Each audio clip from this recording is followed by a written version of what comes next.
மதிக்கலையா? எப்பவும் உங்களை ரொம்ப சீப்பா ட்ரீட் பண்றாங்களா? சாணக்கியர் சொல்ற இந்த 10 விஷயங்களை உடனே மாத்துங்க. உங்க வேல்யூ 10 மடங்கு ஏறும். நம்பர் 1, உங்க பிளான ஊர் முழுக்க சொல்லாதீங்க, பேசாதீங்க, செயலில் காட்டுங்க. நம்பர் 2, மத்தவங்களுக்காக உங்க நேரத்தை அழிக்காதீங்க, தைரியமா இல்ல சொல்ல பழகுங்க. நம்பர் 3, கூப்பிட்ட உடனே ஓடி போய் நிக்காதீங்க, எதற்கும் எளிதில கிடைக்காதீர்கள். நம்பர் 4, நீங்க பேசுறதுக்கு முன்னாடி உங்க ட்ரெஸ் பேசும்.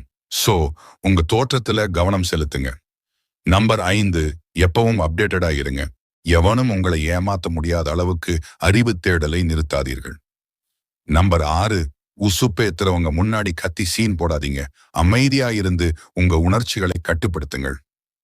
நம்பர் 7, உலகம் உங்களை மதிக்கணும்னா முதல்ல உங்களுக்கான சுயமரியாதையை வளர்த்துக் கொள்ளுங்கள். நம்பர் 8, டீக்கடையிலையும்